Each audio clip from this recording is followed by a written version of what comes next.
Bonjour chers élèves, bonjour tout le monde.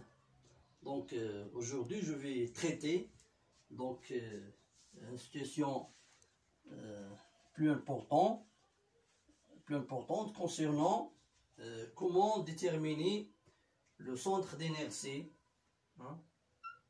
Comment déterminer le centre d'inertie. D'accord, d'un système non homogène, un système non homogène, ou bien isotrope. Alors, je propose une situation plus importante pour les troncs communs scientifiques et les premières années sciences maths et aussi les deuxièmes années sciences maths. C'est comment déterminer le centre d'inertie d'un système non homogène.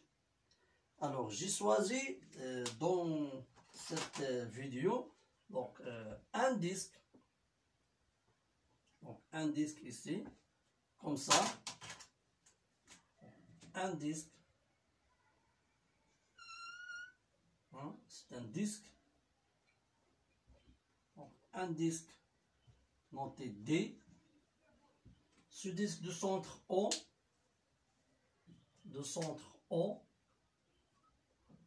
et de rayon R, et d'épaisseur ici, donc d'épaisseur E. Alors, épaisseur E. Donc, ce disque ici, c'est de matière. Donc, sa matière, c'est de masse volumique rond. Vient de matériaux, donc matériaux de masse volumique, de masse volumique rond. D'accord. Alors,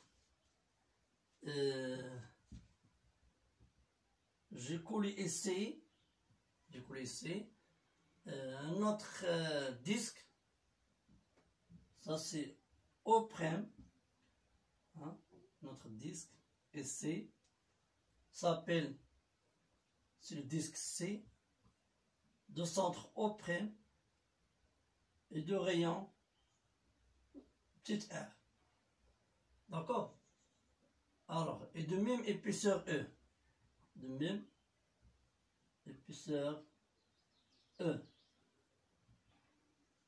Et de même matériaux de masse volumique rond. Alors, la question, trouver le centre d'inertie de ce système. Donc, quel est le système? Donc, le système étudié, c'est quoi?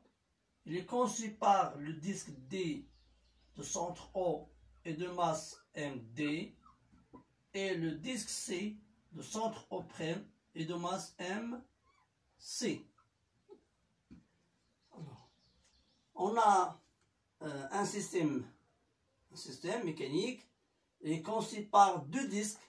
Le disque D, c'est le grand disque de centre O de masse MD, et le disque C de masse O', de centre O' de masse MC. Alors, il est conçu par de même matériaux de masse volumique rond. Alors, la première question, c'est de trouver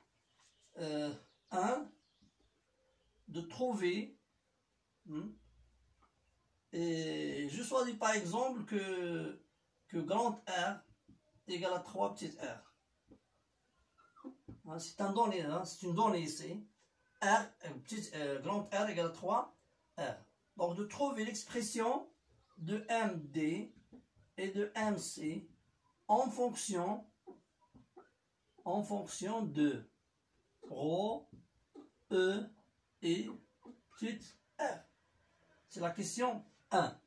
Trouver ces masses en fonction ρ, E et R.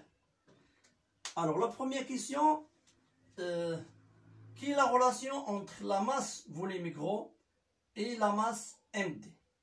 On a ρ égale M divisé par V. Alors, la masse M égale à ρ fois V. Alors, c'est quoi V? V, c'est le volume du disque. Alors, c'est quoi le volume du disque V? V égale, c'est la surface S fois l'épaisseur E. La surface du disque. Donc, la surface du disque, c'est la surface du cercle. Égale à B fois R au carré fois E. D'accord? Alors, on applique ça pour exprimer la masse MD et la masse MC. Alors, la masse MD égale à ρ fois V, c'est quoi V? C'est B R carré E. Et c'est quoi R? Grand R carré égale à 3R, c'est-à-dire il devient 9. Donc P, donc 9 R carré fois E. Ça c'est la masse MD. Alors pour la masse MC, c'est la même chose égale à ρ B petit R carré fois E. Donc égale à ρ fois P fois R carré. Donc c'est la même expression fois E. Alors on a exprimé les deux masses MC et MD. D'accord. Alors maintenant on passe à la deuxième question. Donc la deuxième question c'est quoi?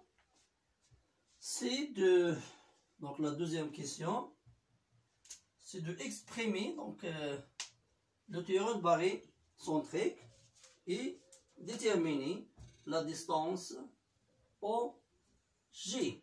Détermine la distance O, la deuxième question, la distance OG.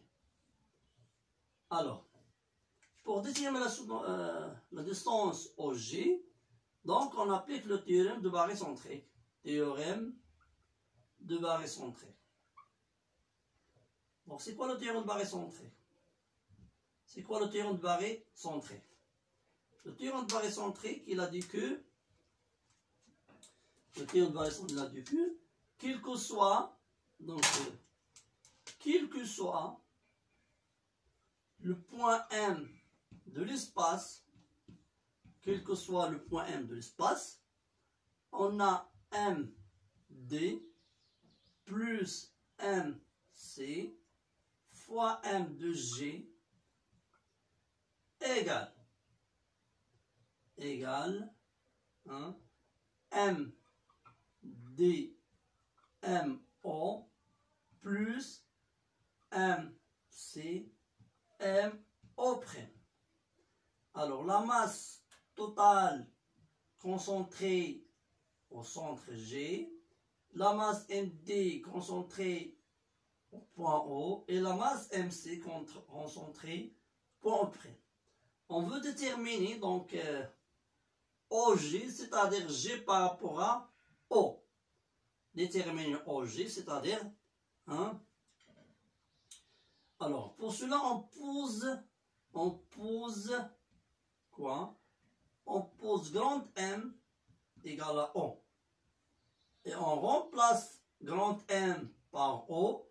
Ça devient OG. Ça devient OO. C'est vecteur nul. Ça devient OO'. C'est-à-dire que MD plus MC OG égale MC OO'. D'accord? C'est que OG égale MC divisé par MD plus MC OO'. Alors, on remplace ici MC par son expression. On obtient que OG égale MC égale à ρ B R carré fois E divisé par, donc la somme de deux masses, si on fait la sommation, on trouve ça c'est 9, ça c'est 1, c'est 10 Donc c'est 10, hein, 10 rho B R carré E fois OO'. Donc on simplifie ça, on trouve que OG égale 1 sur 10 OO'. D'accord? Alors, c'est que la distance OG égale à OO', c'est grand R, égale à grand R divisé par 10. Donc, on a établi, hein, la distance OG égale à grand R divisé par 10. D'accord? Alors, ça, c'est une situation un peu compliquée, mais il y a une autre situation que je peux la traiter. C'est le cas, par exemple, hein, c'est le cas, par exemple, si on a un disque comme ça, et par exemple un disque comme ça, d'accord, de centre par exemple, je fais ici et j'enlève, hein, j'enlève un disque, une partie de ces disques, partie de ce disque se forme d'un cercle, se forme d'un disque, ou bien je crée un trou ici. Si je crée un trou ici sous forme d'un disque, d'accord. Alors le centre d'inertie de ce disque va changer, vraiment exactement, va changer. Donc est-ce que le centre d'inertie va déplacer vers la partie qui manque, ou bien vers l'extérieur. Comment on peut traiter ce type de problème? Je l'explique une autre fois. Quand on a un disque et je crée donc un trou ici sous forme d'un disque, d'accord? Alors la question, c'est essayer de trouver le nouveau centre d'inertie de ce disque D, d'accord? Alors le système traité, c'est pas le disque, mais c'est le disque moins un autre disque, d'accord? Le disque traité maintenant, c'est pas le disque D, mais le disque D sans cette partie. C'est-à-dire, on revient, c'est que le système étudié, c'est quoi? C'est le disque et un autre disque, mais on met ici moins MC. Parce qu'on a enlevé, on n'a pas la matière, on n'a pas la masse MD, mais il a MD moins une autre masse MC. Alors, si quelqu'un vous traiter, donc si quelqu'un veut traiter cette situation, vous pouvez les faire et essayer de me contacter pour la corriger, hein, et pour voir est-ce que vous avez bien maîtrisé ce type de problème ou non. Alors, merci beaucoup pour votre attention. Donc, on va voir prochainement notre situation. Donc, au revoir.